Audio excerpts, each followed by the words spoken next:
전산동 동아쌤입니다. 이게 질문할 때 품사 용언 문제네요. 이거는 어떤 게 고민이었죠? 그러니까 있다. 예. 있다가 이거는 뭘 네. 할 수 있다 이런 뜻으로 쓰인 거고 나머지는 네. 뜻이 없는 거예요 그냥. 갖고 있다 해서 보조사로 그냥. 네. 근데 이거 다 이렇게 쓸 수 있는 것 같은데. 나눌 수 있다. 나누다가에다가 있다. 갖고 있다 이렇게. 네. 볼 때 보면 나눌 수 있다 그러면 네. 이게 수가 불완전 명사잖아요. 네. 그러면 나눌 수 있다. 그러면 이게 뭐냐면 필수 부사는 알죠? 부사 중에서 필수 성분이 다 있는데 부사는 필수 성분이 아닌데 부사가 있는 것처럼 이렇게 이 불완전 명사 앞에 이렇게 꾸며져요 관형사로. 이걸 필수 관형사라고 그래요. 그러면 나눌 수 있다 그러면 나누다가 아니라 나누는 방법이 있다 해서 서술어는 요거 한 개만 써 있어요. 근데 나머지를 봤을 때는요, 노선을 갖다죠. 갖고 있다. 그러니까 보조용어로 쓰는 거예요. 그 뒤에 보면 적혀 있다는 건 적다죠, 주소를. 있다는 보조용어로 쓰는 거예요. 그러니까 보조용어로 쓰였는데 이거는 본용어이죠, 그냥. 자, 용어를 나눌 때요, 용어를. 하나만 쓸 수도 있는데, 본용어과 보조용어는 있어요. 그래서 이 동사처럼 이렇게 두 개가 이렇게 쓰이는데, 이 문장에서 주어하고 목적어와 관련된 주목적으로 되어 있는 거는 본용어이에요. 본용어 말고 플러스 어떤 어감이나 말투나 아니면 추가적인 의미를 위해서 보조용어를 넣어요. 영어로 봤을 때는 조부동전으로 하면 조동사, 부정어, 동사, 전치사가 이제 동사구가 나오는 거거든요. 그러면 여기에 조동사의 기능을 하는 게 이 보조용어이거든요. 근데 이 문장을 봤을 때는 이게 불완전 명사고 있다잖아요. 그러니까 동사가 한 개예요. 그런데 다른 문장을 봤을 때는 적혀 있다, 주소가. 적다 플러스 있다죠. 같다 플러스 있다죠. 그러면 링크되다 플러스 있다죠. 그러니까 동사가 두 개씩이었다는 거는. 근데 나눌 수 있다는 동사가 한 개예요. 그러니까 달라버려요. 자, 그러니까 보조용어이라는 것을 있다가 보조용어로 써있는데, 이거는 본용어로 쓰인 거예요. 자, 주동사가, 두 알죠? 네. 영어에서 본동사로도 쓰이고 주동사로도 쓰이죠. Do you have 할 때, 그죠? 그런 것처럼 그 문제예요. 본동사로 쓰였느냐, 보조동사로 쓰였느냐. 자, 그렇기 때문에 설명에 뭐라고 나왔어요? 보조용어는 보조적으로 설명을 해주는데, 추가해서 실질적인 문장의 실질적인 의미가 되는 건 이게 본용어이고, 추가해서 조동사처럼 섬세하게 가다가 아니라 갈 수 있다, 이렇게. 그런데 왜 그걸 본인이 학생이 착각을 하셨냐면, 할 수 있다, 이렇게 되보면 조동사 같잖아, 느낌으로. 아닌가요? 해석상으로는 조동사 같잖아요. 근데 여기 있다는 나눌 수 있다. 그럼 나누다가 있다가, 요거는 관용어고, 이거는 명사, 부른 명사고, 이게 동사라는 거지. 구조적으로. 이해됐어요? 그러니까 결론적으로 보조용어로 쓰였느냐, 본용어로 쓰였느냐를 나눈다면, 이거는 본용어, 보조용어 두 개가 있어야 되는데 없다고. 있다밖에. 그러면 본용어로 쓰였다고 판단해야 된다고. 이해됐어요? 그럼 여기에 수가 있어서 약간 그런 거죠. 불완전 명사. 나온 게 이거밖에 없으니까. 네.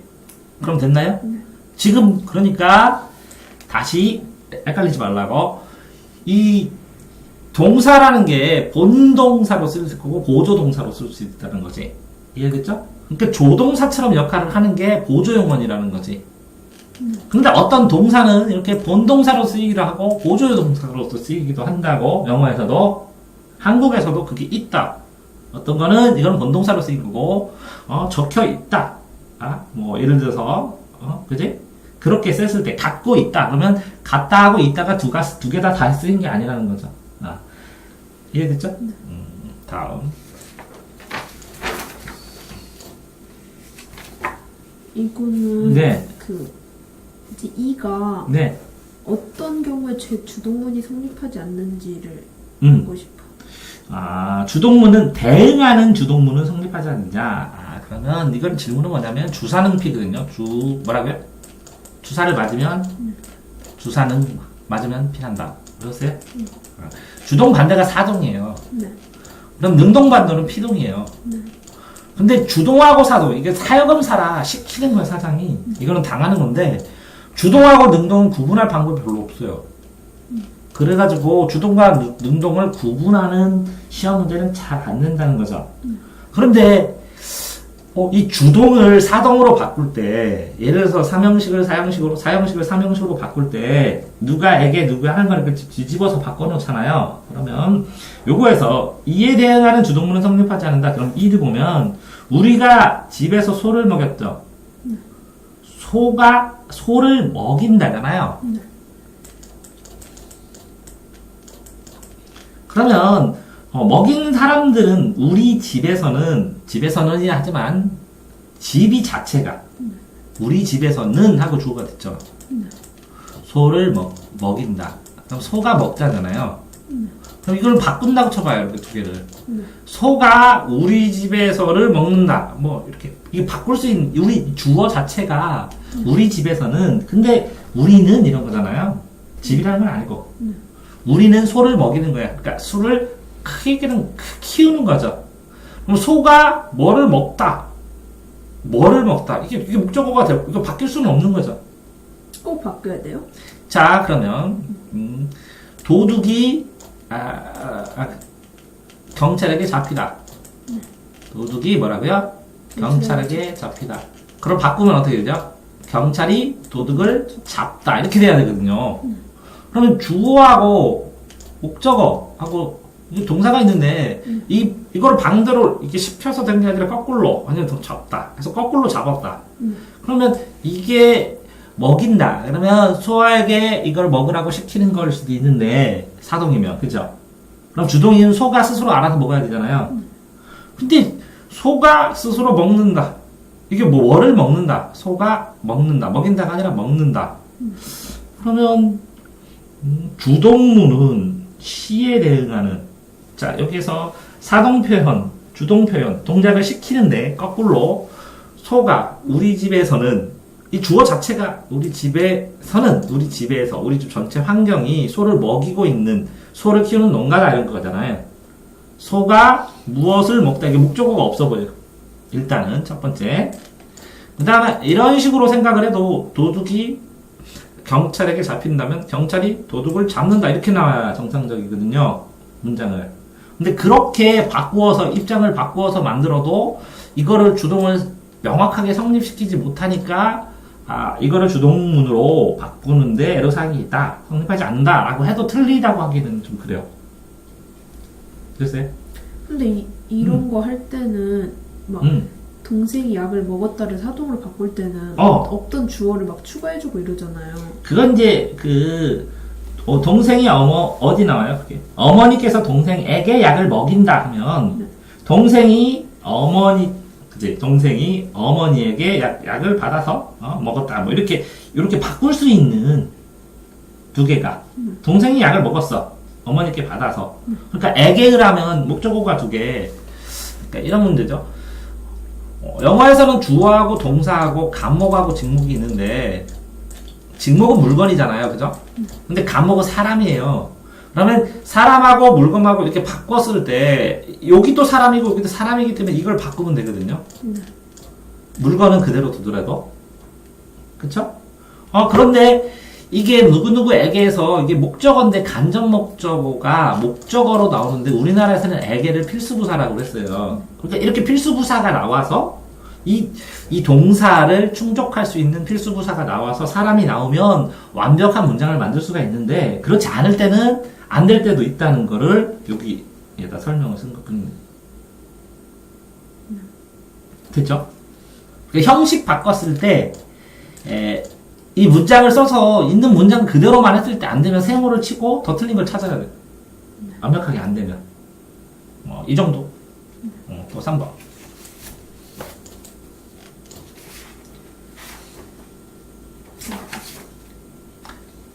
그래서 아까 준 그 고전은 이걸 해석을 하는데 자꾸 이게 해석이 잘 안 돼요. 그럼 갖고 오셔야 돼요.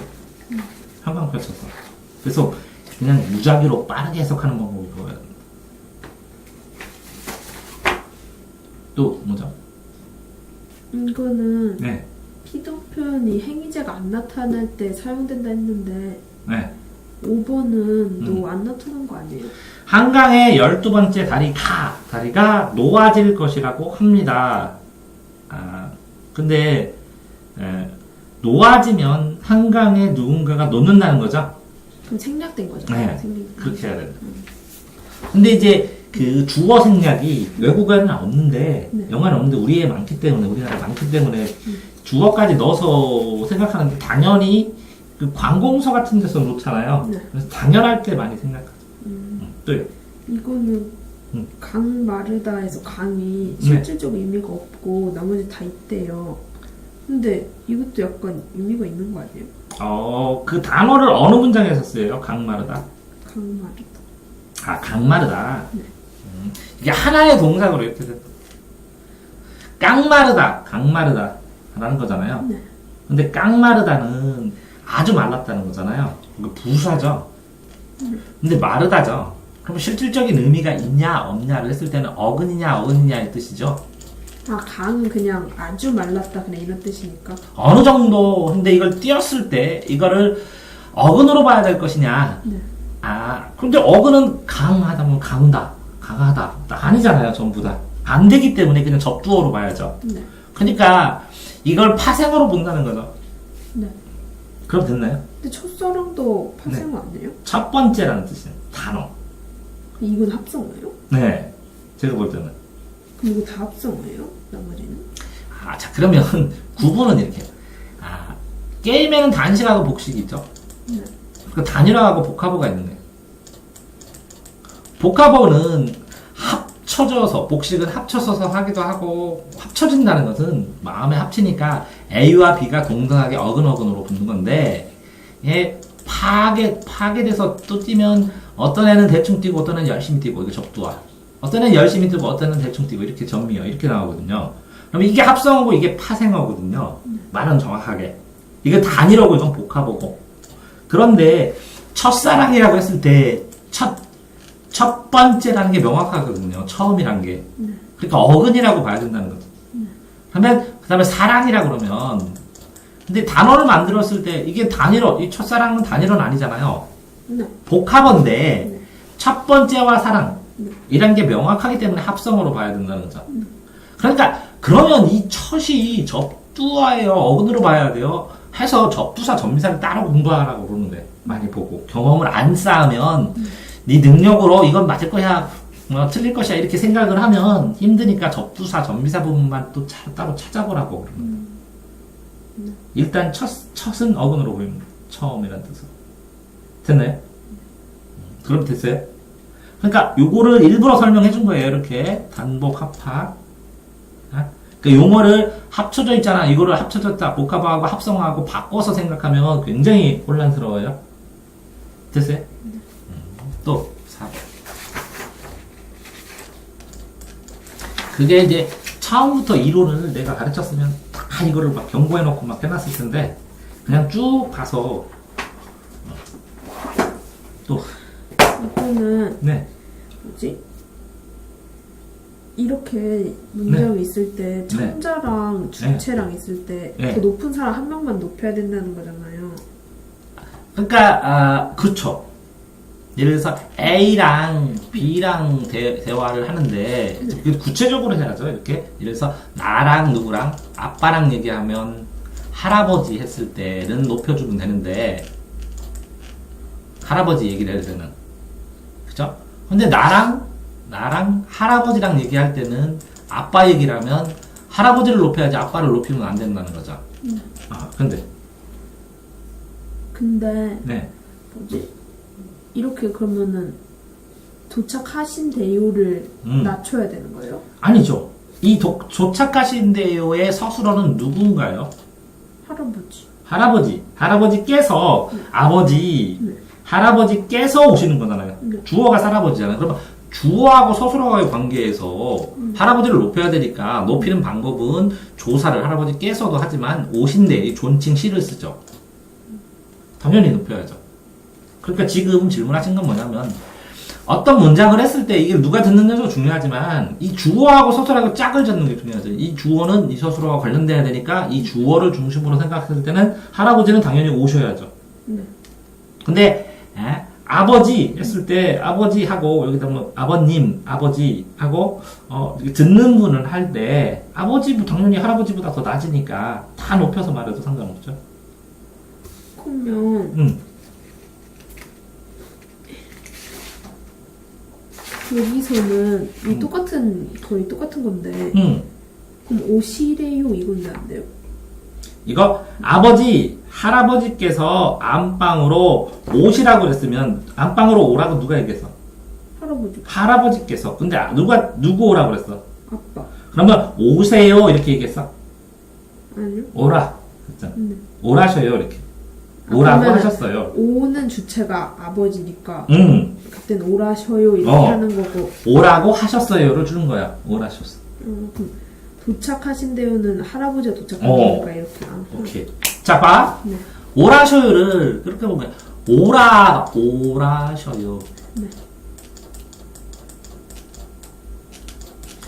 오라고 하셨어요. 이렇게 하는 거랑 마찬가지지. 그게 주는 거지. 네. 그래서 오라셔요죠. 왜 그러냐면 오라, 할아버지, 아버지 와라고 한 거는 할아버지가 얘기한 거야. 근데 그거를 말씀하신 거는 할아버지야. 네. 그래서 오라셔요가 여기 들어간 거야. 이해되세요? 네. 또. 네, 오늘 네. 이거 방금 푸는 거에서 네. 되게 비슷한 문법이 나왔는데 네. 이게 있는데 청자 낮추고 주체랑 객체를 높인 걸 찾는 거래요. 네. 근데 여기 청자가 아무도 일단 없잖아요. 아, 청자? 네. 여기에 선생님, 높임법의 문장의 주체는 주체 높임, 객체 높임, 성대 높임이 있습니다. 이렇게 되어 있는데, 청자는 낮추고 주체와 객체를 높인 경우를 찾아라. 그러면 듣는 사람, 이렇게 되는 거지. 항상 이렇게 말하는 사람, 듣는 사람, 이게 청자지. 이게 화자, 청자. 그럼 말하는 대상, 이렇게 다 다를 수가 있으니까.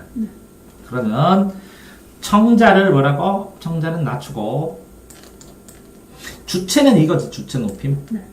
그러면 객체는 목적어지. 그지? 그지? 주체, 객체. 객체는 목적어. 무엇을 말하는지. 그럼 이거지. 목적어. 그지? 자, 그러면 선생님께서 책을 읽으십니다. 영수는 아버지를 모시고 병원에 갔다. 그러면 영수는 갔다지. 듣는 사람. 어머니께서 할아버지의 선물을 드렸다. 누나가 할아버지 댁에 찾아간다고. 할아버지 댁에 찾아간다고 말했습니다. 말했습니다. 아버지께서 선생님께 전해드리려고 하셨습니다. 라고 했을 때, 청자는 낮추고 주체. 주체는 주어잖아, 그치? 주어는 다 높여야 되지? 네. 응? 아버지께서 선생님께 전해드리라고 하셨습니다. 객체도 선생님이잖아, 그치? 듣는 사람은 하셨습니다. 5번에 틀렸어? 네. 누나가 할머니 댁에 찾아간다. 그거 말했습니다. 누나를 높인 건 아니지, 그치? 이거는 어머니께서 할머니께 선물을 드렸다. 어머니께서 할머니께 선물을 드렸다. 드렸다는 낮춘 거네, 그치? 어머니께서는 주어네. 네? 어머니께서. 3분인가? 어머니께서 할머니께 선물을 드렸다. 이거 드렸다는 높인 단어지. 드리다는, 주다보다. 자체가 높인 단어야. 그치? 네. 영수는 아버지를 모시고 병원에 갔다. 영수는 낮춰진 거지. 아버지를 모시다. 그럼 영수가 낮춰지는 거지. 영수는 모셔가야 되죠. 선생님, 근데 이게 청자가 있어야 되는데, 그치? 선생님께서 책을 읽으십니다. 선생님께서. 그럼 주체를 높인 거니까 안 되고, 영수는 아버지를 모셨다. 그 대상은 높인 거지. 병원에 갔다. 그러면 주체는 낮은 거네. 병원에 갔습니다. 2번일 가능성이 크네. 어머니께서. 주체도 높여야 되는 거. 주체. 영수는 갔다. 그러니까 왜 주체, 청자만 낮추는 거지? 그러면 다 존댓말 써야 되네. 할머니께서 드렸다. 어머니께서는 주체지. 할머니께도 할아버지도 그 객체지. 둘 다 올린 건 3이네, 그럼. 왜 그러냐면, 어머니도 높고 할아버지도 높고 근데 청자는 저쪽에 있다고 치면 청자는 이게 들였다니까 상대적으로 낮아지네. 누나가 말했습니다 하면 주체가 낮잖아. 이거는 안 되잖아. 아버지께서 이것도 주체 높고 선생님께 전해드리라고 아버지께서 선생님께 전해드리라고 하셨습니다. 그러면 청자는 선생님께 전하라고 하셨습니다 하고 선생님한테 얘기해야 되네. 이건 청자가 선생님이잖아. 근데 청자를 낮출 수가 없잖아. 이거는. 근데 다른 사람에게 얘기할 때도 이걸로 청자를 낮춘 건 아니잖아. 다른 건 안 써있냐? 보기 물음에 대하여 해당하는 문장. 비법에는 문장 주체를 높이는 주체, 객체를 높이는 객체, 청자를 높이는 상대가 있는데 높이법 하나 문장 속에 다양하게 구현됩니다. 다음에 해당하는 문장. 청자를 낮추고 주체와 객체를 높인다. 그러면 차이가 뭐였지? 들였다 하고 이걸 어떻게 보면 뭐였지? 청자를 높이면? 드렸습니다. 들이셨습니다? 안 되잖아. 들였습니다. 네. 아, 요거만. 네. 들였다 하는 평서형이고, 네. 들였습니다 하면 그래도 약간은 공손이라는 거지? 네. 격식이 있는? 그 요걸 보고, 청자에 대한 판단을 했다는 거지? 그러면 되겠네. 네. 또,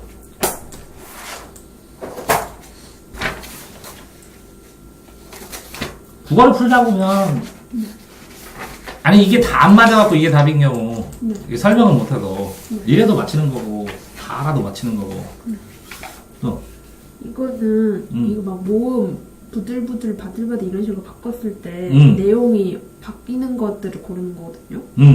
근데 부들부들 바들바들 이 바뀐 거래. 몸을 떠는 이런 모양으로. 근데 소곤소곤은 수근수근으로 바꾸면 되게 부정적인 걸로 바뀌는 거 아니에요?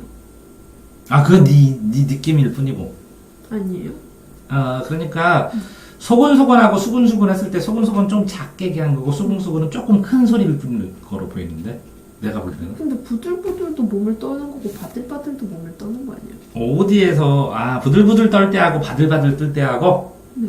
부들부들은 환해서 떨 때가 많고, 바들바들 뜰 때는 진짜 좀 춥거나 그럴 때 떠는 것 같은데. 그렇게 다르고요? 그렇게 느껴져, 나는. 그러니까 이거는 내 느낌일 뿐인데, 이건 확인해봐야지. 그 다음에 문장 속에서 그걸 넣었을 때, 예를 들어서 아기가 아장아장 걷는다고 아기랑 어기적 걷는 거 완전히 다르잖아. 네. 똑같은 애기인데, 걷을 때의 상태가 다르잖아. 그런 뉘앙스를 얘기하는 것 같아. 근데 이거를 또 시험에 나서 다른 이런 게 있다는 것만 알면 되는데, 다른 게 나왔을 때 판단을 어떻게 될지는 현장 가서 해봐야 될 것 같은데. 너무 복잡, 종류가 많아서. 그렇죠? 8번. 이건데 네. 그냥 모르겠어요. 응? 보조사? 이게 주어가에서 나는 학교에 간다 이렇게 나는 학교에 간다 이렇게 나오잖아. 근데 나만 학교에 간다 했을 때는 이 조사 원래 있는 거는 주격조사, 목적격조사, 복격조사이다. 아주 서술격조사이다. 이가, 은는이가, 을를 이거밖에 없는데 이거를 빼고 여기다가 대신 써. 보조사는. 그러니까 뭐냐면 나만 와라 그러면 주격조사 성분 플러스 추가된 의미가 보조가 되어 있는 거야. 그래서 여기서 은은 문제는 뭐냐면 주격조사가 2에서 맹제가라서 2에서 출발했고 그 다음에 2가 나왔고 그 다음에 가가 나왔고 그 다음에 은는이가 이렇게 외우지만 은는을 대조의 의미나 뭐 이런 걸로 쳐서 보조사로 쓰이기도 하고 이걸 주격조사로도 쓰이기도 해. 이게 경계에 갈쳐 있어 어떻게 보면. 그래서 은는은 이것까지는 주격조사가 확실한데 이거는 주격조사일 수도 있고 보조사일 경우도 있다라는 거를 기억하고 있어서 문장의 문맥상 은는이 대조의 의미, 대비의 의미가 있으면 너는 오고 너는 못 오고 하는 의미면 보조사로 쓰였다고 얘기를 해야 된다고. 그래서 다해서 는 이와 달리 문장 전체의 주어로 사용되었습니다. 는, 은, 이와 달리 그러면 어딨지? 다 이거? 김치는 그럼 서술어가 뭐지? 좋아한다잖아. 근데 명확하지 않지. 한국인이 좋아한다는, 그지? 자, 그러면 이 문장 구조는 이렇게 되겠네. 김치는 좋아한다로만 쓸 수가 없어. 한국인이 좋아한다라는 게 전체 서술어야. 그래서 서술, 왜? 여기에는 김치 뭐라고 했어? 는, 얘기했지. 김치는. 그러면 다른 것은 싫어할 수도 있고, 김치는 좋아한다고, 한국 사람이. 그러면 이거를 주격조사라보다는 보조사로 부르는 게 더 합당할 수도 있어. 왜? 김치라는 특수성이나 이 설명이 한국인이 했을 때 주격조사로 나와야 되는 이 주격조사의 특수성에 의해서 이거를 보조사로 보는 게 더 합당할 수도 있기 때문에 이는 주격조사로 보고, 그죠? 이 는은 보조사로 보도 괜찮을 것 같은데 이게 틀렸어? 아니래요. 근데 이렇게 되는데 S는 요거는 전체 문장의 주어 맞지? 다해서 는 이와 달리 문장 전체의 주어로 사용되었습니다. 다해서 는 근데 이게 는 주어로 사용됐다 그러면 이상하잖아요. 보조사지. 전체의 주어로 는 이와 다르지 않게 이는 요 S가 이 전체 문장의 주어란 건 맞아. 그런 다음에 보조사고. 근데 이 는이 아니라 요 김치, 요것은 이게 주격 조사로 사용됐습니다. 아니요, 보조사로 사용됐습니다. 이렇게 사용하는데, 전체의 주어로, 이 는이, 요 는만 다운표면 안 된다는 거지, 말이. 그럼 는하고 이 둘 다라는 말이요? 아니, 그게 아니라, S는 이 통째로, 요것은 문장 전체의 주어로 쓰였어. 그건 맞아. 근데 이와 달리, 요것도 맞아. S의 이는, 그지? 이는 문장 주어, 요 주어, 요 아는 절, 서술적으로 아는 절, 안기는 절의 주어가 맞아. 그지? 그런데, 보자, 여기서 보면, 국어는 조사와 어미 유난히 발달하였다. 그래서, 국어, 조사, 보조사, 은는이 있다고, 그지? 다음과 같은 용례를 통해서 볼 수 있는데, 그러면, 김치는, 한국인이 가장 좋아한다, 김치는, 여러 개 중에 하나. 이거를 보조사로 보고 하면 문장처가 김치는 이게 다운표를 는 자체는 보조사라는 건데 이거 자체가 주어는 아닌데 전체 주어로 무슨 얘기냐면 이게 보조사고 이게 주어지 김치가 김치는이 는이 주어는 아니라고. 그러니까 이 문장 자체를 이상하다고. 오타가 났는지 어떤지를 모르겠어. 이거 확인해 봐야 되는데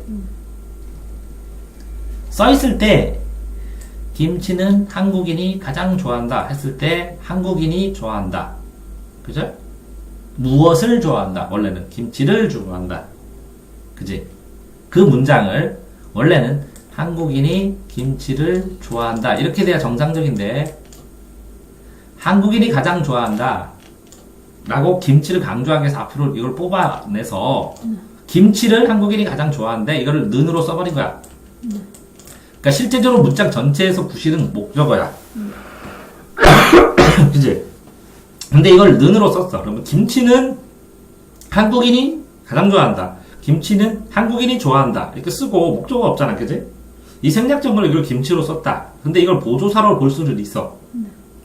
근데 문장 전체로 봤을 때 기능은 목적어야.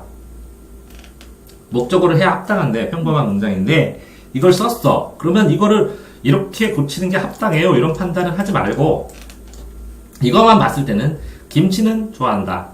한국인이 좋아한다. 김치는 한국인이 좋아한다. 김치는 한국인이 가장 좋아한다. 이렇게. 그래서 이걸 주절로 보고 서술로 보면 이게 보조사로 되어야 된다는 거지. 그치? 근데 요거 S는 김치는을 전체 주어로 볼 수 있다 라고 쓰면 뭐 세모로 칠 수 있는데 여기서는 는만 써놨잖아. 는은 이와 달리 그러면 이와 달리 이렇게 쓰면 안 돼. 문장 자체가. 그러니까 이거를 잘못 만들었다고 생각을 하고 그냥 넘어갔으면 좋겠다. 자, 근데 경험할 건 이렇게 있지? 이렇게 완성된 좋아한다는 서술어 자체가 동사를 볼 때 몇 형식인지 만들 때 영어 영작을 하든 뭐 하든 주어 무조건 쓰잖아, 그지? 그래서 주어에 맞춰서 수익치로 동사 쓰잖아, 시제랑. 동사에 따라서 여기서 목적어가 필요한지 보어가 필요한지 목적 보어가 필요한지 하는 거 아니야, 그지? 그러니까 무조건 이 동사를 판단하는데 좋아한다, 무엇을 좋아하다잖아. 그러니까 목적어가 있어야 될 것 같고, 이게 김치를, 자, 한국인이 김치를 좋아한다 이렇게 쓰니까 이게 목적어가 돼야 된다는 뉘앙스로 문제를 내려다가 실패한 것 같다고. 네. 이해됐죠? 또.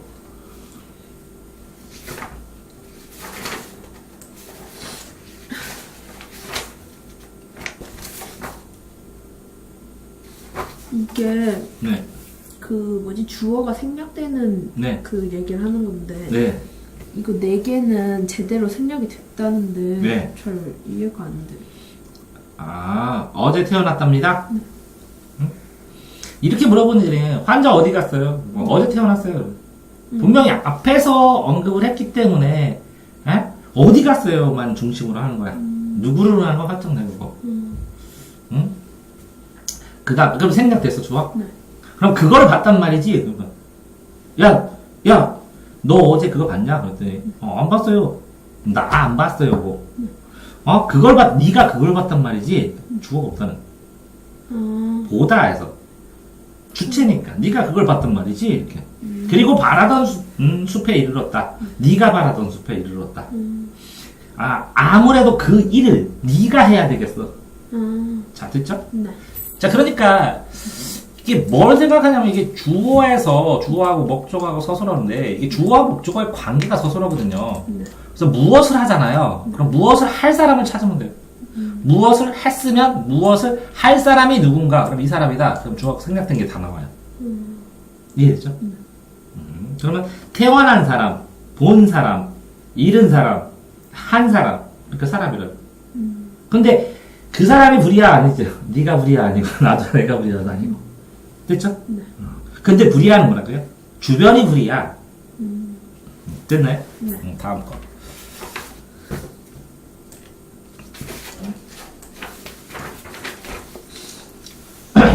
이거는 네. 제가 이걸 잘 구분 못해요. 아는 문장 이런 거 있잖아요. 아, 그러니까요. 주어하고 주어가 있으면 이게 문제를 풀 때는 항상 주어를 찾으면 뭐 찾으라고요? 동사. 서술어를 찾고. 왜 형동이니까 동사라고 안 하는 거예요. 서술어를 찾고 이 서술어에 필요한 자릿수니까 목적어를 찾든지 부사를 찾든지 하시는 거예요. 자, 그렇죠? 그러면 자, 어쨌든 그 드라마는 그러면 이 주어는 뭘 찾으면 돼요? 은는이가 찾으면 돼요. 네. 그러면 이 주어가 했던 결과 찾으면 돼요. 결과. 이거 서술어는 드라마는 뭐라고요? 재미가 있. 재밌다 이거는. 네. 간단하게. 그러면 재미가 있다. 그러면 드라마는 재밌다. 그런데 가짜가 또 붙었잖아요. 네. 그러면 재미가 있다. 그럼 있다를 서술어로 한 거네요. 그렇게 보면. 자, 드라마는 또 재미가 더 주어져. 네. 재미가 있다. 그러면 드라마는 재미가 있다. 이렇게 되는 거죠. 그럼 다 뽑은 거죠. 네. 자, 다시. 그는 주어했죠. 네. 고함을 친다. 네. 그리고 역삼각형 그리고 그는 생각됐죠? 그는 발을 구른다. 발을 굴렀다. 그러면서 그는 이거 그는 빼놓고 화를 냈다. 화를 냈다. 이렇게 다 됐네요. 네. 자, 두 번째 거 했죠? 자, 수업 시간에 이제 부사는 뭐라고요? 장방시목유 조정량. 뭐라고요? 장방. 부사 종류는 장방시목유. 영어도 이렇게 장소 쓰고 방법 쓰고 시간 쓰고 목적 쓰고 이유 씁니다. 부사에 여러 가지가 부사가 있으면. 근데 장방시목유 말고 조건부사, 정도부사, 양보부사 뭐 이런 거 영어에 있잖아요. 그래서 같이 외웠어요. 장방시목유 조정량 부사. 그러면 수업 시간에 뭐라고요? 시간부사. 문자 메시지를 그 목적어 보낸다. 안 된다는 조동사. 보내서는 안 된다. 보내는 것은 그죠? 보내는 것은 안 된다. 되다, 아니다. 앞에 있는 건 뭐라고요? 보어. 보어. 그러니까 보내서는 보어. 안 된다. 됐죠? 그러면 누가 주어 생략됐고 맞아요? 수업 시간에는 부사고 가로치고 누가 뭐를 문자 메시지를 보내는 것은 되다 아니다. 된다 안 된다. 아니다. 되다 아니다. 되다가 아니다. 보내는 것은 아니다. 안 된다. 됐죠? 이렇게 되고 또 뭐 있을까요? 붉은 해가 그럼 주어죠. 해가 마치 하면 부사죠. 불이 활활 탄다. 그럼 불이 주어죠. 불이의 저는 활활 탄다. 어떻게 탄다? 활활 탄다. 끝났죠? 이렇것하는 비교하는 것처럼 뜻이 붉은 해가 뭐라고요? 솟아올랐다 뜻이네요. 자, 어제 저녁에는 축구 경기를 보느라고 자, 뭐라고요? 우리가 축구 경기를 이렇게 하죠? 봤다인데 어제 저녁은 뭐예요? 부사. 장방신여구 조정량 시간. 어제 저녁. 저녁에는 하면 안 된다는 거죠. 그죠? 근데 시험 공부를 이것도 목적어죠. 을을 있으니까 못했다 이렇게 됐죠. 누가? 우리가. 언제? 어제 저녁이라는 시간에. 이렇게 봐야 맞죠?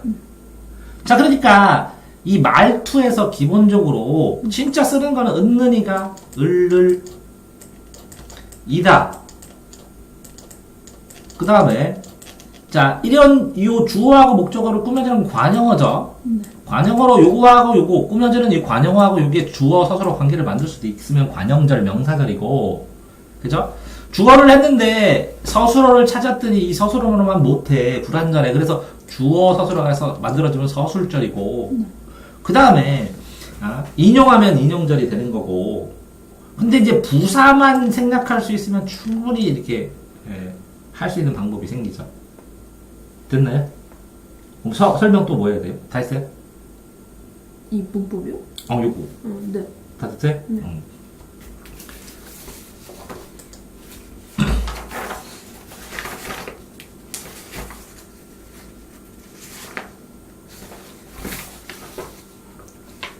이거는 네. 그 뭐지? 직접 구성요소에서 막 이렇게 쪼개는 그런 거 있잖아요. 네.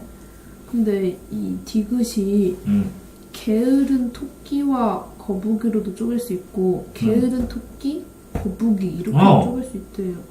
중복하는 건 중복. 어디까지 수식하는 거죠? 게으른 A 와 B 했을 때 이 A와 B를 한꺼번에 보면 게으른 A와 B가 되죠. 네. 전체로. 네. 근데 이거는 게으른 A와 하고 와 띄고 B면 게으른 A와 B가 되죠. 네. 그 자르는 거에 문제예요. 수식을 어디까지 하느냐. 그럼 이거는 네. 이걸로도 되고 이걸로도 되니까 네. 이거다라고 말해서 틀린 거예요? 네.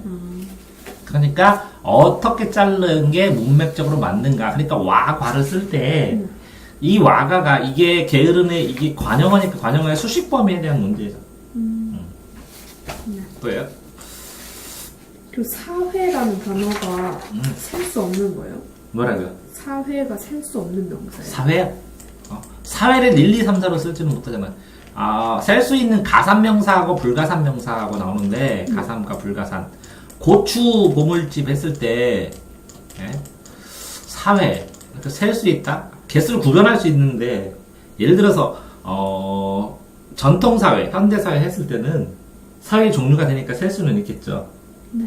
근데 전통사회 종류 몇 개, 현대사회 몇 개 이렇게 안 하잖아요. 그러니까 살 수가 없는 거죠. 근데 왜 이걸 셀 수 있다고 판단했냐면 다양한 사회의 종류들을 자기가 배웠으니까 그래서 셀 수 있다고 생각하는 건데 이거는 구분하는 거일 뿐이죠. 그거 하나를 세지 못하니까. 네. 그러니까 이제 특징을 써준 거거든요. 추가해서. 됐어요?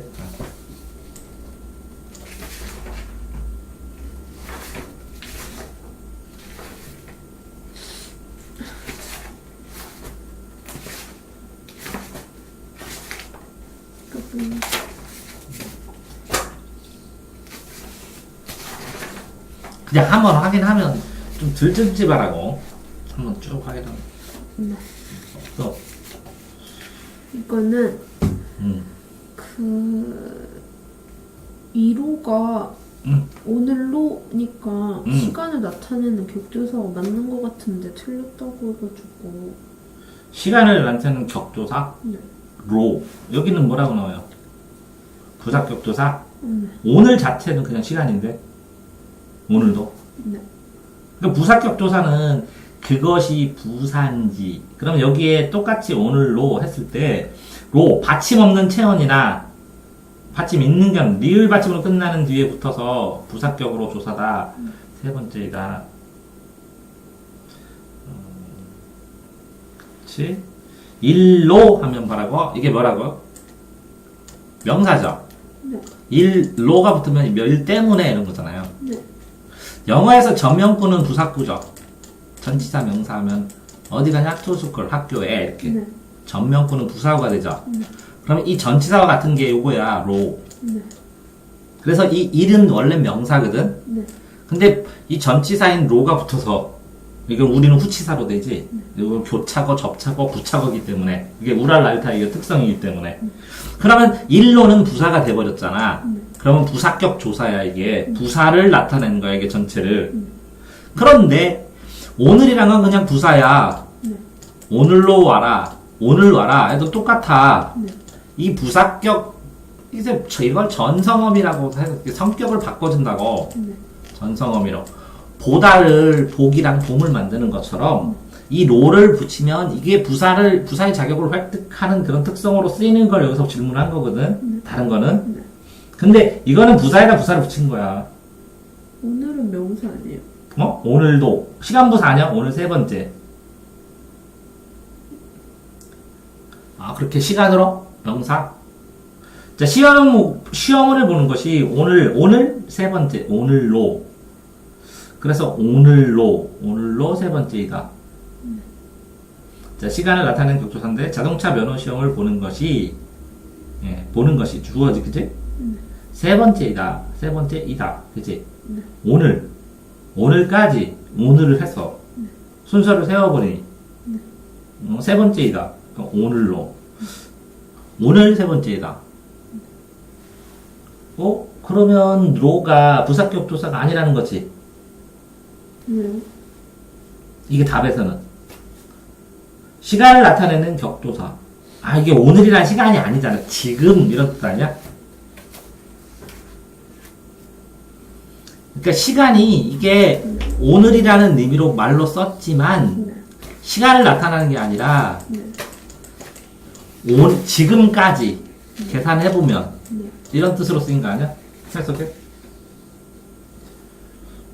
시간을 셈할 때 나타나는 한계로 나타내는 격조사 로. 시간을 셈할 때 셈을 넣는 한계. 시간을 나타낼 때 격조사의 로는 오늘 이후로 규칙적으로 생활하겠다. 그럼 오늘은 시간이지. 그치? 근데 이거는 로는 시간을 셈할 때 쓰는 한계. 그러니까 오늘까지. 여기는 뭐라고?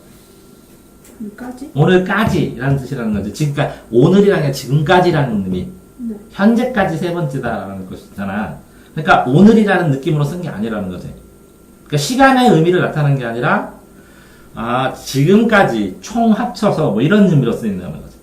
그러니까 시간의 의미로 오늘을 쓴 게 아니라는 거지. 근데 시간을 셈할 때면 어쨌든 시간 아니에요?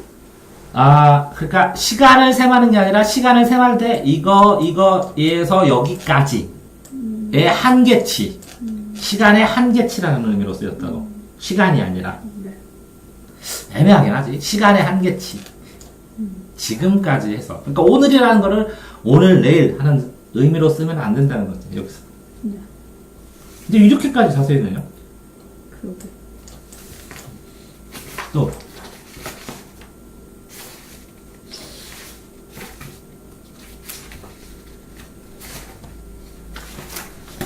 이거 시제랑 상을 구분을 못하겠어요. 시제하고 상. 과거, 현재, 미래는 알겠잖아, 그치? 네. 근데 진행형은 하고 있다는 거잖아. 네. 완료는 끝난 거고. 네. 그러니까 그러면 과거 완료는 과거에 완전히 끝난 거. 근데 현재 완료는 여러분 이렇게 나눠져야지 할 수 없이. 그치? 그러면 이게 과거고 이거 뭐지? 이게 현재고 이렇게 봐야지. 이거는 완료된 상황이고 그죠? 과거 시제, 현재, 과거 이건 미래 특정 시점 이렇게 되면 이건 됐는데 완료는 여기서 대과거에 시작해서 여기서 끝나도 완료잖아. 네. 근데 이게 언제 시작하는 여기 시작하든 완전해서 끝나면 현재 완료고 과거 완료는 끝날 시점이 현재가 아니라 과거의 어떤 시점이지. 네. 과거 완료 됐어? 네. 현재 완료는 됐어? 진행하다가 지금 끝났다고. 네. 그지? 그 다음에 진행형은 미래 진행은 미래에도 계속 하고 있었을 거라는 얘기라고. 그치? 현재 진행은 현재도 계속 할 수 있다는 거고 과거는 과거 어떤 특정 시점에서 계속 하고 있었다는 거죠. 그러니까 진행은 계속이라는 의미, 계속, 지속, 연속이라는 의미가 되는 거고 완료는 끝난 상황이 존재해야 돼. 언제부터 시작했는지는 이렇게 시제로 나오겠지만. 네. 됐어요? 네.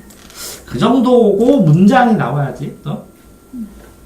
연극일지도 모르는 일이다. 이게 시제야? 과거 완료 진행 이런 거야?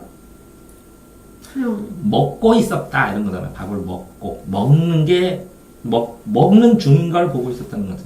근데 먹고 있었다면 네. 그러니까 진행도 되고 과거도 되는 거 아니에요? 그러니까 이게 아무모레시 그는 밥을 먹고 있었다. 미래에 그랬는지 주변 상황에서 과거에 그랬는지. 근데 어찌 과거 시제 선언말로는 근데 그래서 내일 3일 후에 그는 밥을 먹고 있었다. 현재처럼 보는 거구나. 과거로 먹고 있다. 라고 해야지. 어은 먹고 있었으니까 과거에 언제 이 시점에서 먹고 있는 거지. 그럼 이거를 E라고 해야 돼요? A라고 해야 돼요? 그는 밥을 먹고 있었다. 이거잖아요. 과거 진행. 네. 근데 E도 있고 A도 있잖아. A는 과거고 이건 미래상이잖아. E는 이거 미래잖아. 진행이. 이렇게 들어가는 거예요? 그냥 상은 이거고 시제는 이거 아니에요? 상이랑 이렇게 결합하는 거 아니야? 과거 진행, 이렇게 과거 완료, 현재 완료, 현재 진행, 미래 완료, 미래 진행. 근데 그렇게 결합하는 건 없는데 그냥 D면은 A인지 E인지 D인지 읽으시면 그러면 뭐죠? A하고 E하고 그러니까 먹고 있었다는 과거에 진행되는 상황인 것 같거든. 그럼 과거 진행하면 두 개가 돼서 A인지 E인지 근데 둘 다 나와? 네. 지그시? 네. 그러면 나머지도 봐야지. 그러면 E로 여기는 한 거네. 진행의 의미만 캐치한 거네. A도 있잖아요. 뭐라고? 과거. 그래. 근데 여기에서 요 기억도 또 따지고 니은도 따지는데 여기에 두 가지가 있대. 과거 진행. 그래서 진행의 의미는 E로. 네. 그러니까 이게 세 개가 다 맞아야지. 그러니까 두 개가 있으면 아닌 걸 제끼고 남은 거를 잡아야지. 풀을 때는. 이해됐어요? 두 개가 다 있으면 이걸로 평가하고 이걸로도 평가할 수 있는데 여기서는 이걸로 평가한 거지. 진행의 의미로. 됐어요? 그럼 기억 니은은 뭐예요? 뭐가? 연극일지도 모르는 일이다. 연극 읽는지는 모르는 일이다. 판단 자체는 모르는 일이다. 현재 판단 같은데 일이다. 아니요? 맞는 것 같아요. 그 다음에 그런 책을 단숨에 읽어버렸다고. 완료네. 현재 완료한 거. 그러니까 현재든 완료든 둘 중에 하나를 해야지. 버리었다 아니에요? 버리었다? 읽어버렸다. 그러니까 과거부터 진행해서 지금까지 읽어버린 거, 끝난 거. 책을 단숨에. 한숨이란 뜻은 뭐냐면 짧은 한정된 기간 안에 다 읽어버렸다. 그러니까 완료의 의미를. 그럼 과거는 안 돼요? 과거에서부터 와갖고 완료인데 이게 읽어버리면 과거부터 쭉 와서 한숨에 읽어버렸어. 근데 그때 현재 지금 끝내버렸다. 한숨이란 것은 순간을 잡으니까. 그래서 현재 완료로 보이는데? 해석이 과거 완료가 돼 있어? 잘 모르겠네. 과거에 단숨에 읽었는지 현재 단숨에 읽었는지 완료는 맞는 것 같아. 근데 한숨에 읽어버린 순간이 언제인지는 모르겠어. 근데 과거라고 해도 나쁘진 않고. 과거의 현재인. 둘 다 써도 될 것 같아. 그냥 니은은 완료선이고 디귿은 진행선이네. 그러니까 이거는 현재 완료 해도 되고 과거 완료 해도 되고. 네. 그러니까 완료.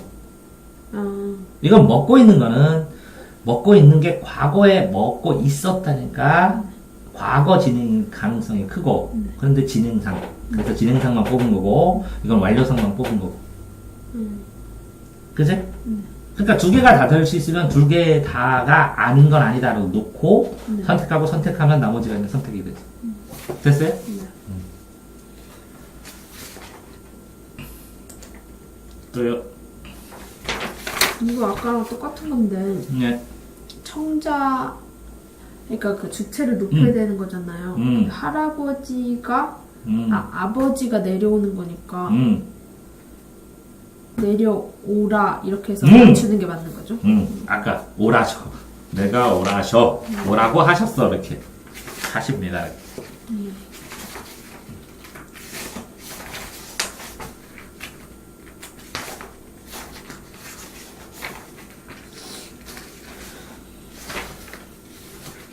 자, 이제 책.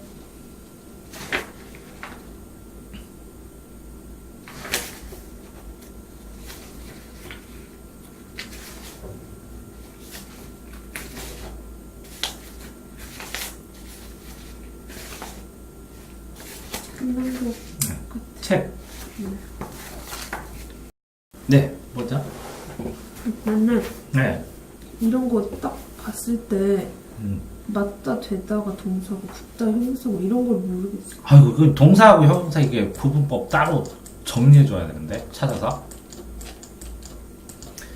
이게 형용사는 형태 용모고, 네. 형태 용모라 변화가 없어요. 네. 동사는 움직일 동이니까 변화가 있어요. 근데 어떤 형용사는 이게, 굳다? 그러니까 이게 형식적으로 이렇게 판명되는 데가 있는데, 여 뒤에다가, 하다를 붙이든지 뭘 붙이든지 해서 이거 판명법이 6가지인가 7가지 있거든요. 네. 그 프린트 다시 또 찾아갖고 오면 줄게요. 그걸로 해요. 또 찾아오라고요? 찾아서 줄게, 내가. 아, 이걸 정리해 놓은 게 있으니까. 근데 음. 대충 막 알거든요. 뭐 현재 네. 시제 뭐 넣을 수 있고 네. 이런 거 아니에요? 네, 맞아요. 그걸로 구분하는 거예요. 근데 맞다가 네. 맞는다 이렇게 안 되지 않아요? 자, 그러니까 네. 문장 속에서는 판단이 저도 하는데 네. 그것만 똑 띄워놓으면 어떤 거는 형용사, 동사인데 형용사로 이렇게 조금 변형시켜서 쓰이기도 하고 상황에 따라 다르니까 이거 먹기에 알맞은. 알맞다잖아요. 알맞게 적정하게 익었네, 그죠? 네. 근데 알맞다, 먹기에 맞다 이게 동사래요? 네. 먹기에 알맞은 정도로 과일이 잘 익었다. 이건 상태에서 형용사 같은데 해석 한 번만 다시 볼래요? 알가지고. 없어요? 해설? 네. 근데 이게 네. 니은이 음. 접두 파생어가 붙어서 어근의 품사가 바뀐 걸 찾는 건데 네. 이게 맞은 거예요. 그래서 음. 맞다는 동사였는데 알맞다가 형용사로 바뀐 거예요. 그러니까 이게 동사는 맞다였는데 네. 이게 뉘앙스로 보면 저기에 먹기에 적당할 정도로 변했다는 거잖아. 알맞게. 네. 적절하게. 네. 그죠? 근데 알맞은 상태가 됐다는 건 딱 맞게. 이거 맞나 안 맞나? 근데 알맞은으로 형용사로 바뀌었다는 거잖아요. 네. 알맞은 상태, 딱 맞는 이게 정지된 상태잖아요. 꼭 맞는. 그래서 이게 형용사가 되고 이 맞다가 동사인데 이렇게 변했다. 알맞은으로. 쪽 맞는 하나의 상태로. 근데 그것도 그러면 이게 기억할 수밖에 없는데 이거를 어떤 식으로 더 찾을 방법을 더 설명해주고 하는 건 동사형사 구분 방법밖에 없지. 이걸 추가로 이 알맞은을 이렇게 구분 방법에 안 맞으면 이게 정확하게 안 되고 그러면 왜 기억할 수밖에 없는데. 그래요? 네. 이 맞다가 네. 맞는다 이렇게 진짜 안 되지 않아요? 맞는다 안 되죠. 근데 이게 동사라 그죠? 네. 꼭 맞다. 이게 맞다 할 때 이 문장이 뭔데? 그런 거 안 나와요. 그냥 맞다는 동사라고 나오고. 그러니까 맞다가 동사로 쓰이거나 형사로 둘 다 쓰일 가능성이 있어 보이는데 이거 확인해 봐야 되는데 사전 같은 거 저도. 네. 그럼 이제 이렇게 동사형사를 구분하는 거를 설명해주는 거 외에 이렇게 나오는 거는 똑같은 건 나오지는 않을 테지만 네. 구분하는 기준하고 맞느냐만 적용해보는 것이지 네. 이거 자체가 문제되지는 않는데 네. 나도 한번 이거 다시 찾아볼게.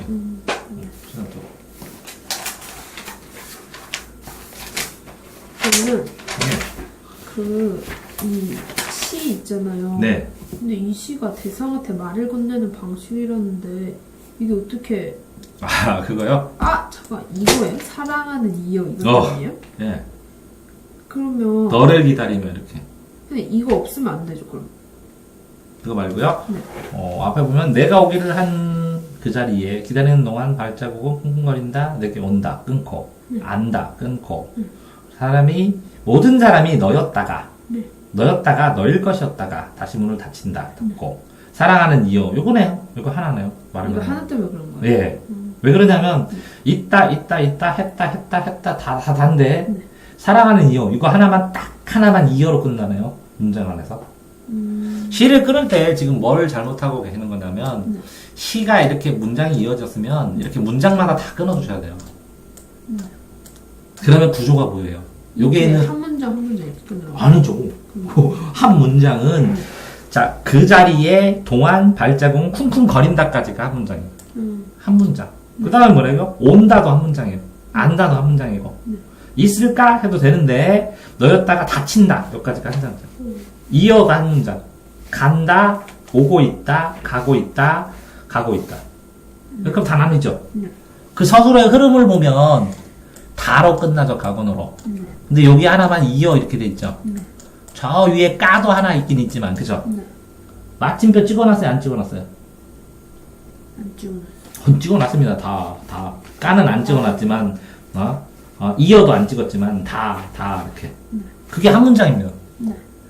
한 문장을 행을 이렇게 바꿨을 뿐이에요. 네. 한 문장, 이것도 한 문장. 이렇게 한 문장으로 더 완전히 되는 것도 있지만, 이 문장과 이 문장을 두 개를 이렇게 나눴으면 이 두 개가 연속될까를 생각해서 이거를 한 단락, 이거를 한 단락, 이어를 한 단락, 네. 그 다음에 나머지 달을 한 단락 하면 이 줄수도 네. 왜 이걸 몇 줄로 썼을까라는 의미도 다 알게 되고, 이 총 문장의 문장수를 왜 그렇게 쓸 수 있을까도 구분이 되고, 이게 구조 분석이거든요. 네. 그러니까 구조 분석만 해서 이어를 뽑아놨으면, 이것만 잘라놨으면 자연스럽게 혼란되지 않고 고를 수 있을 텐데. 이해되세요? 네. 시는, 자, 어떤 시도, 예를 들어서, 너를 기다리는 동안이라는 거예요. 너를 기다리는 동안 나는 어떻게 한다고? 이게 결론이에요. 이게 주제거든요. 네. 근데 이거를 몇 문장으로 했는지를 이렇게 나눠 놓은 다음에, 여기에 핵심을 뽑아갖고 쭉 연결하면 되는데, 서술어만 뽑으면, 서술어를 다 뽑잖아요? 그럼 어조, 분위기, 태도, 느낌, 이런 게 나오고요. 이 서술어 중에서, 이거는 되다, 근데 이거는 아니다. 그럼 여기가 핵심 줄이 나오고요. 이어라고 이렇게 딱 나왔으면, 이거는 여기서부터 이 앞뒤를 나누어서, 분석을 해서 요 앞에 심정과 뒤 심정이 변화가 어떻게 되는가? 이런 거를 생각을 해봤을 때 시의 맛을 읽는 거거든요. 그러니까, 반드시 문장마다 끊어주시면 지금 질문하신 건 다 해결할 수 있어요. 그걸 말해요. 됐나요? 그럼 하나만 끊어놓을게요. 이렇게 끊으셔야 된다는 거예요. 온다, 안다, 있을까? 하면 여기까지는 끊어야죠.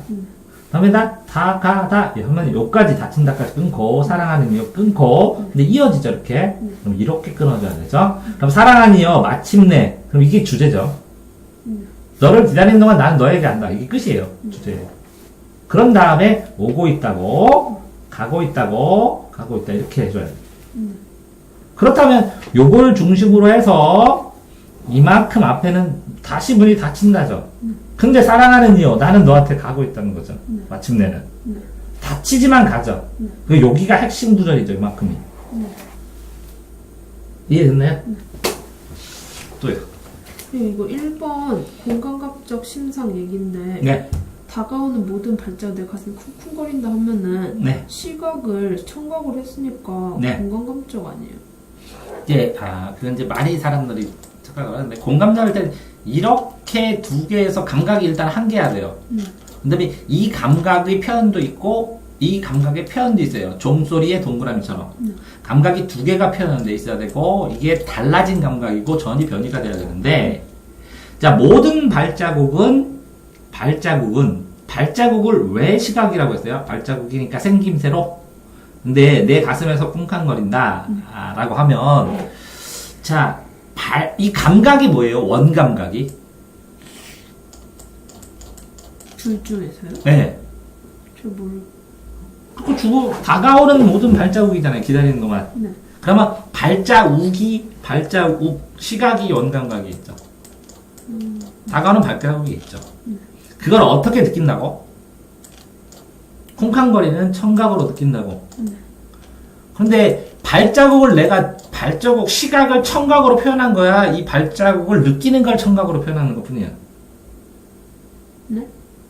발자국이라는 주어를 발자국은 쿵쾅거린다 그랬잖아요. 네. 이 발자국을 이렇게 표현한 거야. 감각이 두 개야.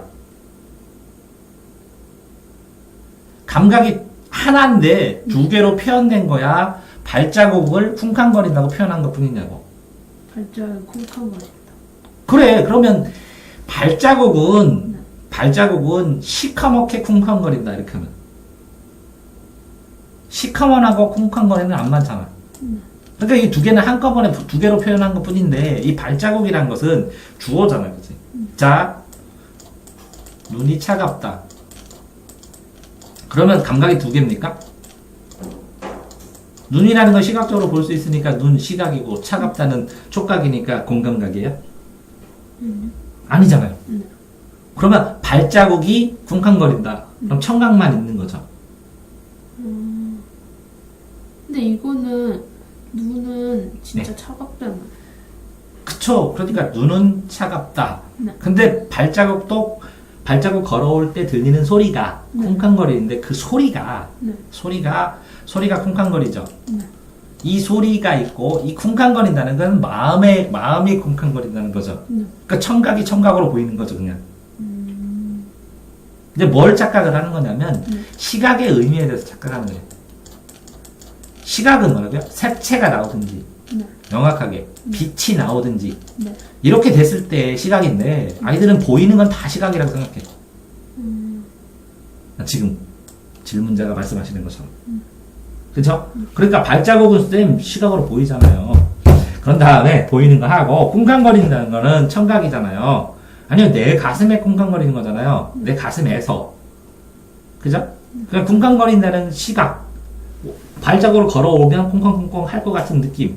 그래서 청각, 그 쿵쾅거리는 청각. 둘 다 쿵쿵 하는 소리. 둘 다 소리라고. 공감각 아닐 가능성이 크잖아. 자, 그러니까 그런 것처럼 그러니까 배추가 파랗다. 배추가 노랗다. 이렇게 됐을 때 노랗다 부분만 시각이고 배추는 시각이 안 돼요. 그러니까 색채가 나와든지 빛이 나오든지 그래야 시각으로 볼 수 있어요.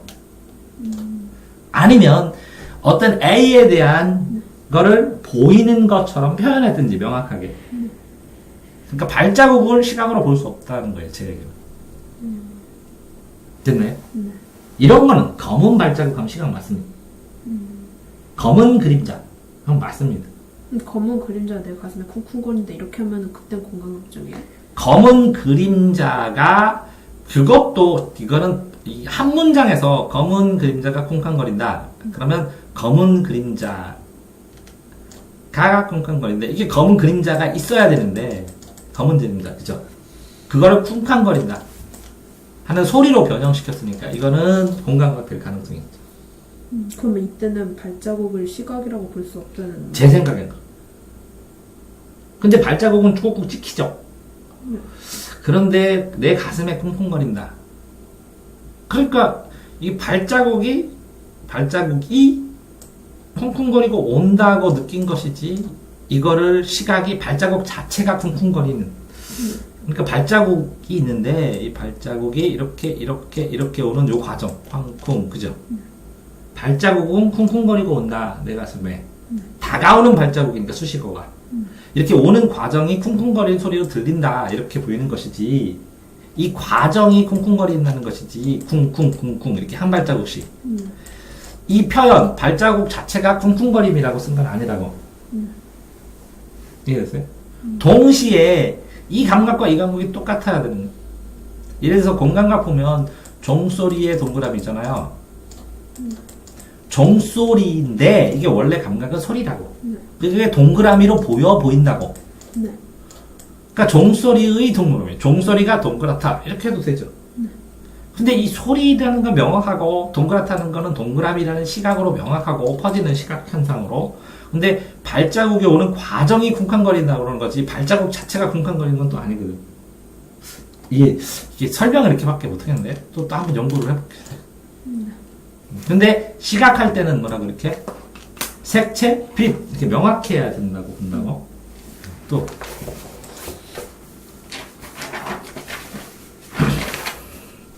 오늘 푼 건데 3번이 먼저 이렇게 얘기를 할 때 맨 위에다가는 결론을 말하고 밑에다 근거를 말하는 거 있잖아요. 근데 알고 보면은 그 뭐지 그러면서 그 밑에서 근거를 말할 때 자기 경험을 얘기하는 게 좋대요. 자기와 관련된 얘기를. 근데 이렇게 하는 게 우연한 기회로 학교 생활에 해봤더니 이렇게 나온다는 거지 경험. 네. 근데 나온다고 지금 보니까 아니요 그게 아니라 그러니까 제가 말하는 게 뭐냐면 저는 1번 A를 답으로 했거든요. 근데 답이 2래요. 근데 여기서 제 주변에서 가정 문제로 고민이 많지만 이런 친구들을 보았다는 게 자기와 관련된 경험이에요. 자기 주변에서. 내 주변엔 저는 없거든. 근데 자신과 관련된 구체적인 내용을 제시하는 게 좋겠는데 네가 본 거, 보고 느낀 거. 그래 그걸 보고 제가 경험을 했는데 안타까웠습니다. 이렇게. 그냥 꼭 나와 관련된 얘기가 아니더라도 너는 너를 범위를 너무 좁게 본 거야. 아, 네 주변의 일까지 봐도 되는. 내 주변 그런 거가 되는 거야.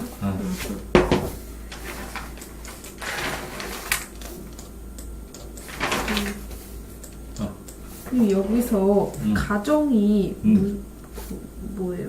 가정? 네. 가정은 이게 이제 수학에서 나오는 거예요. 가짜로 정해보는 거예요. 가정. 근데 가는 그러면 임시라는 뜻이에요. 네. 그러니까 임시로 정한 결론이 가정이야. 네. 아니면 가정해보자 하면서 조건을 임시로 정해주는 조건일 수도 있어.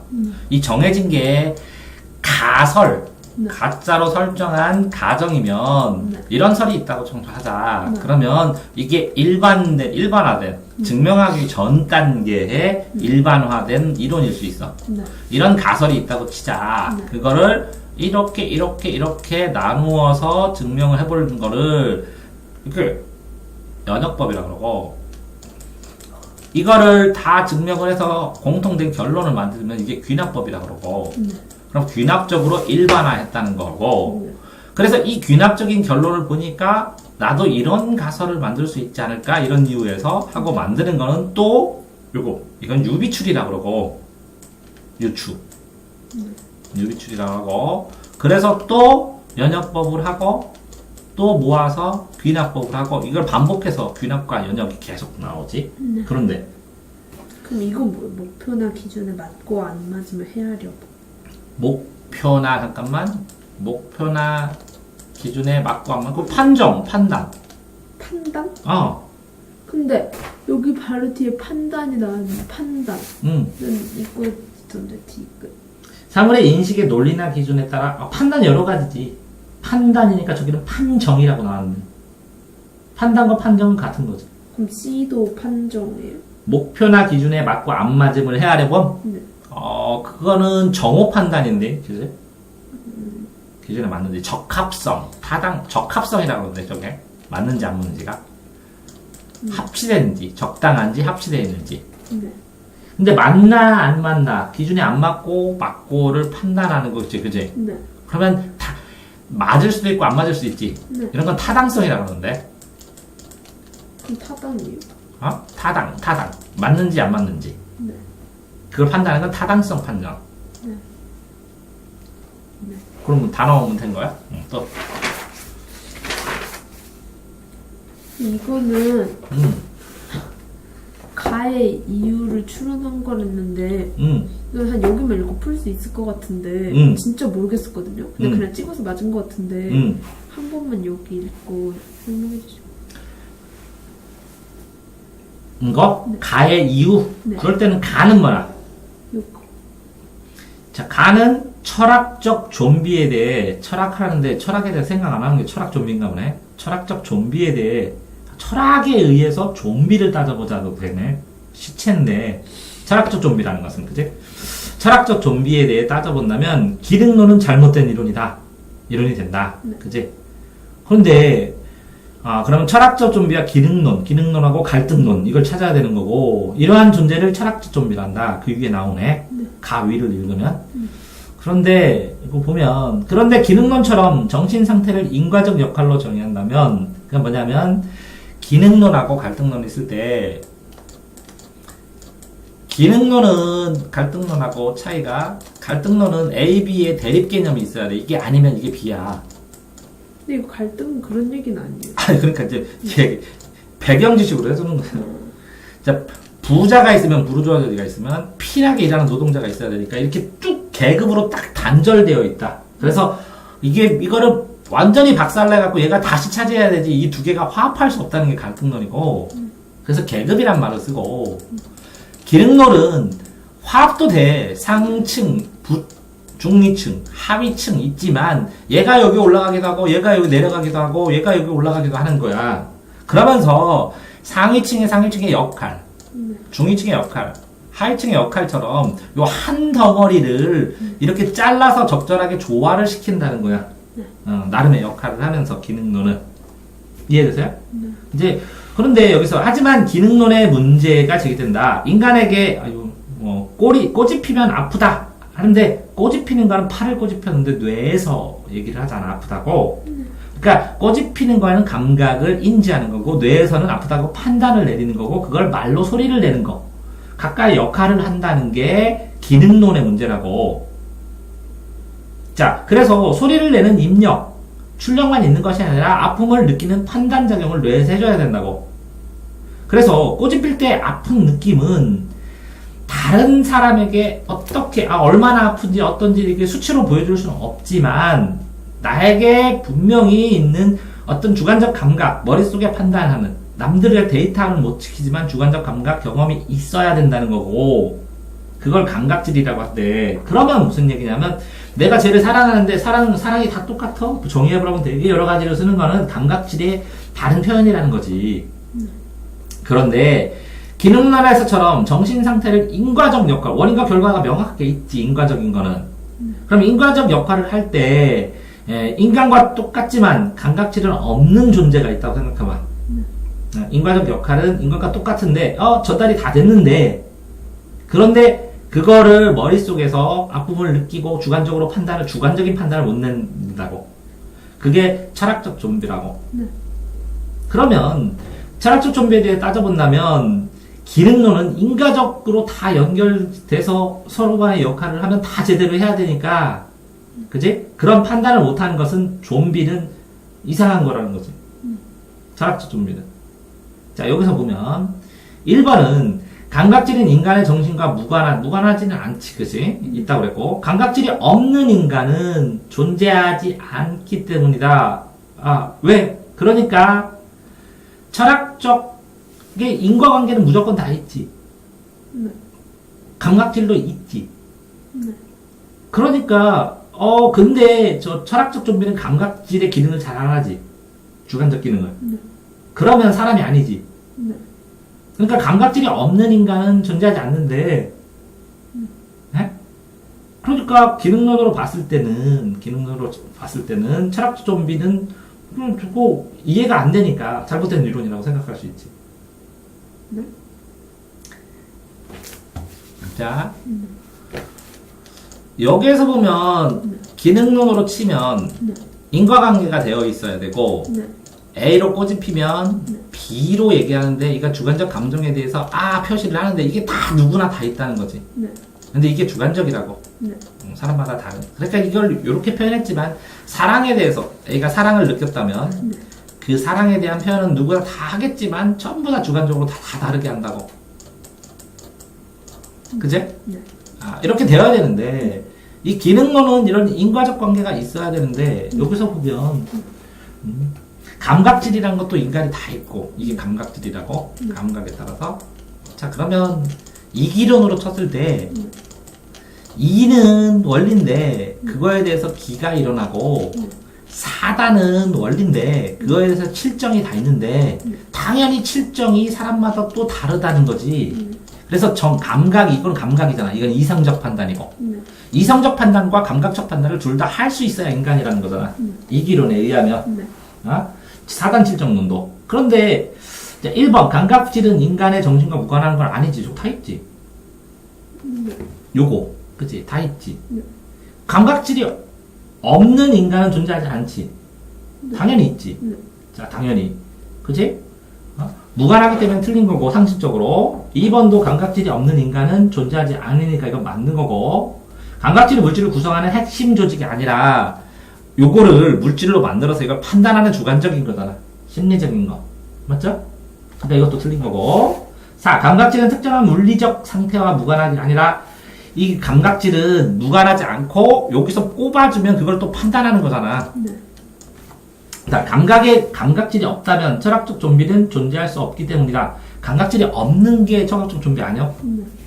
그러니까 이거 거꾸로 얘기하는 거고. 그러니까 당연히 이걸 골라지는 거고. 여기 내용에 뭐라고 했자? 자, 감각질이 있어야 되지, 사람은. 그러니까 기능론처럼 정신 상태의 인과적 역할이라면 당연히 감각질에서 판단해줘야지. 그런데 이러한 존재는 철학적 좀비. 인과적 역할은 인간과 똑같지만 감각질이 없대. 그게 사람이야? 그게 철학적 좀비라고. 그러니까 인과적 존재가 반드시 돼야 돼, 기능론은. 근데 그게 없는 거. 그러면 철학 좀비를 가능하다고 봐봐. 철학적 좀비도 있다고 쳐봐. 그거는 기능론에서 보면 이해가 안 되지. 감각질이 없는 애가 어디 있어, 이렇게. 설명 다 됐어요? 그래서 2번이 답이에요? 왜요? 철학적 좀비가 있다고 한다면 기능론은 잘못됐어. 잘못됐어. 그러니까 그렇게 되면 기능론의 입장에서는 무조건 감각질이 있어야 돼, 없어야 돼? 있어야 돼. 그러니까 감각질이 없는 사람은 인간이 아니야. 아니에요. 그러니까 2번 읽어봐. 감각질이 없는 인간 존재하지 않기 때문이다. 근데 그거는 감각질이 없는 인간은 존재하지 말아야 한다가 아니라. 그러니까 감각질이 없는 인간을 철학적 좀비요. 철학적 좀비라는 건 기능론에서는 받아들이지 않는다고. 근데 그거는 기능론의 입장 아니에요? 이거는 맞아. 기능론의 잘못된 이론이라고 비판하는 입장이잖아. 자, 기능론에 의해서는 철학적 좀비를 인정해, 안 해? 안 해요. 왜 안 해? 감각질이 없으니까. 그 얘기요. 왜? 감각질이 존재해야 인간이야, 아니요? 맞아요. 그러면 기능론의 입장에서 좀비는 인간이야, 아니요? 아니에요. 아니라 그 얘기요. 그래요.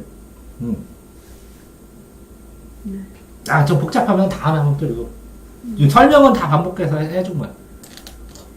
관련된 걸로. 자, 무슨 얘기냐면, 이게 좀비 영화 보면, 좀비가 움직여. 심장도 뛰고, 식욕도 있어. 다 해. 본능만 남았어. 뭐가 없다고? 감정 표현을 못해. 그럼 얘 인간이 아니야. 아니에요. 감정 없으면 인간 아니라고. 왜?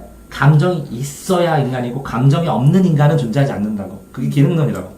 왜? 감정이란 것은 이렇게 자극을 주면 반응을 하는 인간의 고유권한이라고. 그게 없다고 하는 게 이게 뭐 사람이냐. 그러니까 좀비는 사람 아니다. 이렇게 보는 거야. 그런데 물질적으로 봤을 때, 얘네는 갈등론은 물질적으로 봐. 기능론은 역할적으로 보고. 이걸 물질적으로 봤을 때 좀비 사람이요. 왜? 화합물질 다 있지. 생각하지. 주관적 생각을 좀 못한다고 뭔 상관이요. 그러니까 이 사람이에요, 좀비. 갈등론으로 보면. 또. 끝이요. 수고하셨습니다.